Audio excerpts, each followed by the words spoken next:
কৃষ্ণ শ্ৰীমন্ত শংকৰ হৰি ভকতৰ জানা যে কল্পতৰু তাহান্ত বিনাই নাই নাই নাই আমাৰ পৰম গুৰু ৰাম আমাৰ পৰম গুৰু।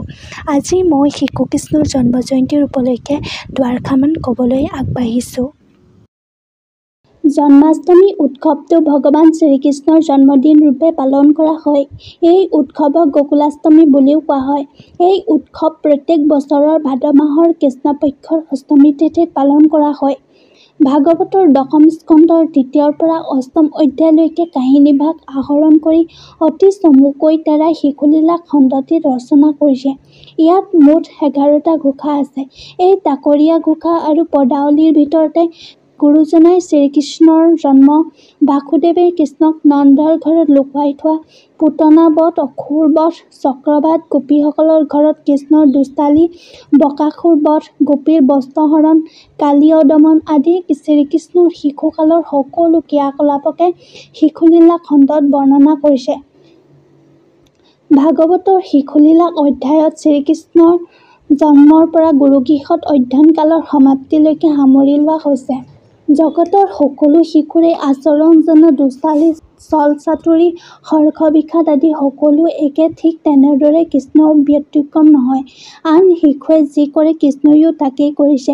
শ্ৰীকৃষ্ণ যিহেতু স্বয়ং ভগৱান, সেয়ে তেৰা চাতুৰিক লীলা বুলি কোৱা হৈছে। শিশু হ'লেও শিশু কৃষ্ণৰ মহিমা কোনেও বুজিব নোৱাৰে। তেওঁৱেই আদিপুৰুষ পৰমাত্মা। তেওঁ লীলাৰ মাজেৰে অসংখ্য দৈত্য দানৱক বধ কৰিলে। কংসৰ আদেশত যিমানবোৰ দৈত্য আহিল চগাই জুইত জাপ দি মৰাৰ দৰে সকলোবোৰ মৰিল। প্ৰথমতে পুতনাই ৰাক্ষসীয়ে মোহিনী ৰূপ লৈ আহি স্তনপান কৰাই দেশে দেশে শিশু মাৰি ফুৰিবলৈ ধৰিলে। কৃষ্ণকো কোলাত লৈ স্তনপান কৰালে আৰু তেতিয়া কৃষ্ণই পুতনাৰ দেহৰ সমস্ত ৰস শুহি পেলালে। তাৰ ফলত পুতনাৰ মৃত্যু হ'ল আৰু তাই মাতৃগতি পালে। জ্ঞানে সমন্বিতে তাইৰ প্ৰাণ সুচিলন্ত বোলাৰ তাৎপৰ্য হ'ল যে কৃষ্ণ ভক্তিত একান্ত চিত্ত হ'লেহে মানুহে সকলো প্ৰকাৰ দুখৰ উচ্ছেদ ঘটাই পৰম শান্তি লাভ কৰিব পাৰে। পুতনা শব্দৰ অৰ্থই হৈছে কদৰ্যময় দুৰ্গন্ধযুক্ত অজ্ঞানতা। অজ্ঞানতাৰ ফলতেই জগতত জীৱই দুখ কষ্ট ভোগ কৰে। এই দুখৰ উৎস কাৰণেই পুতনাৰ স্তন বিষময় বোলা হৈছে। শিশু কৃষ্ণৰ দ্বাৰা শকত ভঞ্জন কৰা কাৰ্যৰো তাৎপৰ্য আছে। শকত শব্দৰ আভিধানিক অৰ্থ হ'ল বোজা কঢ়িওৱা গাড়ী। যি ভাৰ বহন কৰাৰ বাবে উপযুক্ত সেয়ে শকত। যশোদাই যেতিয়া শিশু কৃষ্ণক শকতৰ তলত শুৱাই থৈ গ'ল, তেতিয়া কৃষ্ণই ভৰিৰে ঘূৰিয়াই শকতক লুটিয়াই পেলালে। সাধাৰণ এটি শিশুৰ বাবে এই কাৰ্য সম্ভৱৰ নহয়। ভগৱান কৃষ্ণৰ ইয়া লীলা। কংসে পাঞ্চিলে ক তৃণাৱৰ্ত নামে দৈত্যগোট আখি ভৈলা বাট মণ্ডলীৰ স্বৰূপে শিশুক তেখেনে নিলে হৰি সকলে গোকুল ঢাকিলে ধূলাই ঘোৰ অন্ধকাৰ কৰি। তৃণাৱৰ্তই যেতিয়া মায়াৰ বলেৰে কৃষ্ণক হৰণ কৰি লৈ গ'ল, তেতিয়া কৃষ্ণই আকাশতে ডিঙি চেপি অসুৰক বধ কৰিলে আৰু প্ৰাণ চাৰি বজ্ৰত পৰিল চক্ৰবাদ। তৃণাৱৰ্ত আৰু চক্ৰবাদ শব্দ দুটা সমাৰ্থক। সংস্কৃত চক্ৰবাদ শব্দৰ সাধাৰণ অৰ্থ হ'ল বগলী চৰাই। ই অতি কপটাচাৰী। আন প্ৰকাৰে চক্ৰবাদ মানে বিপক্ষ সৈন্যক প্ৰবঞ্চনা কৰিবৰ বাবে ঘূৰণীয়াকৈ সজা বেহু। দিনে তোতে আয়ু ইটো প্ৰাণ বায়ু কৈত কেতি ক্ষণে যায় নিশ্চয় শৰণ কৃষ্ণৰ চৰণ বিনে আন গতি নাই। এনেদৰে সংসাৰৰ সকলো মায়া ঐশ্বৰ্য বিভূতিৰ মোহ ত্যাগ কৰি জ্ঞানৰ আশ্ৰয় ল'লেহে মনৰ সকলো প্ৰকাৰৰ অজ্ঞানতা দূৰ হয়। তেতিয়াহে মানুহে ভগৱন্তৰ মহিমা উপলব্ধি কৰিব পাৰে। লীলা অৱতাৰী কৃষ্ণই মানৱী ৰূপত কৰা শিশুলীলাৰ আন এক অপূৰ্ব লীলা হৈছে যশোদাই কৃষ্ণক বান্ধোতা ২ আঙুল জৰি নতা কাহিনীটো। মন পূৰাই স্তনপান কৰিবলৈ নোপোৱাত এদিন কৃষ্ণই ঘৰৰ সকলো দধি দুগ্ধ লৱণৰ পাত্ৰ ভাঙি লণ্ডভণ্ড কৰিলে। খঙতে যশোদাই কৃষ্ণক শাস্তি দিয়াৰ মানসেৰে উৰালত বান্ধিবলৈ ল'লে। ২ আঙুলৰ কাৰণে জৰিডাল ছুটি হোৱা দেখি যশোদাই পুনৰ আন এডাল জৰি আনিলে। তথাপি ২ আঙুলহে নাটিলে। যিমানেই আঁতি আঁতি বান্ধিবলৈ চেষ্টা কৰিলে প্ৰত্যেক বাৰতে ২ আঙুলহে নাটে। কৃষ্ণক বান্ধন্ত আতি যশোদা সুন্দৰী নুজুৰিল দেখন্ত আঙ্গুলি দুই জৰি এহিমতে গৃহত পাইলন্ত যত জৰি আনি আনি যোৰা দিয়া বান্ধন্ত সুন্দৰী তথাপিতো নুজুৰে আঙ্গুল দুই আখি।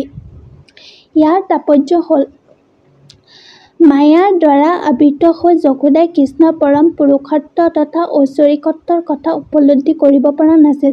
সেয়েহে অহংকাৰত মত্ত হৈ কৃষ্ণক পুত্ৰজ্ঞান কৰি বান্ধিবলৈ বৃথা চেষ্টা কৰিছিল। গৃহ সম্পদৰ প্ৰতি যশোদাৰ আসক্তি আছিল। সেয়েহে কৃষ্ণই কৰা সামান্য ক্ষতিৰ কাৰণে নিজ পুত্ৰৰ প্ৰতি মমতা ত্যাগ কৰি এনে শাস্তি দিবৰ বাবে তৎপৰ হৈছিল।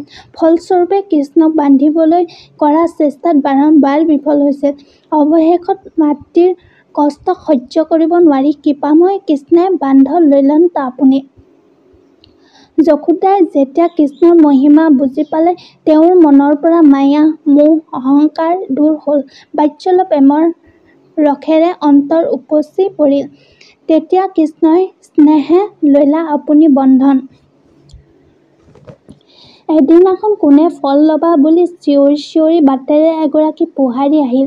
পোহাৰীৰ কথা শুনি কৃষ্ণই ধানৰ বিনিময়ত ফল বিচাৰি হাত পাতিলে।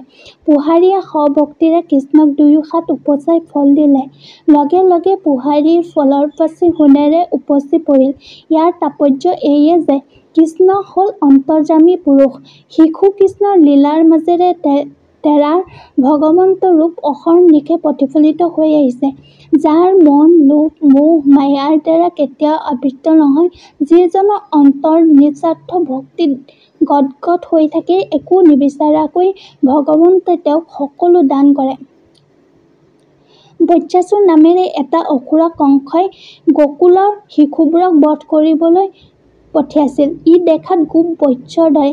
কৃষ্ণই গৰু চৰাই থাকোঁতে গৰুবোৰৰ মাজত তাক দেখা পাই নেজ আৰু পিছ ঠেং দুটাত ধৰি ওপৰতে দুপাকমান ঘূৰাই দূৰলৈ দলি মাৰি দিয়াত এজোপা বেলগছত পৰি তাৰ মৃত্যু হয়।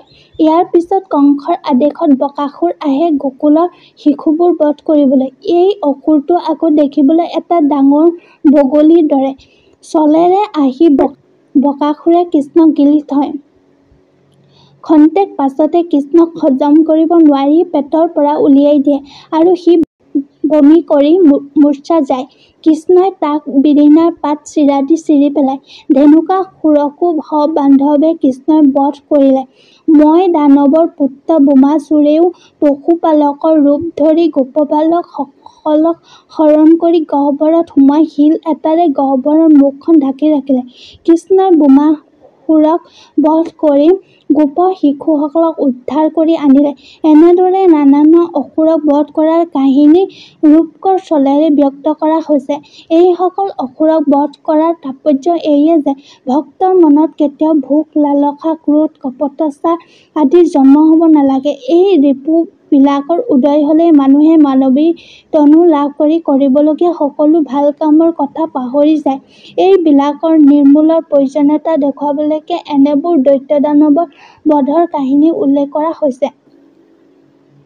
বন জুইৰ পৰা গৰু আৰু গোপ শিশুসকলক ৰক্ষা কৰা, নন্দক সৰ্পৰ মুখৰ পৰা ৰক্ষা কৰা, বৰুণৰ পৰা নন্দক উদ্ধাৰ কৰা, গোবৰ্ধন ধাৰণ আদি কাহিনীৰো একো একোটা তাৎপৰ্য আছে। ভক্তক ভগৱানে সদায় ৰক্ষা কৰে।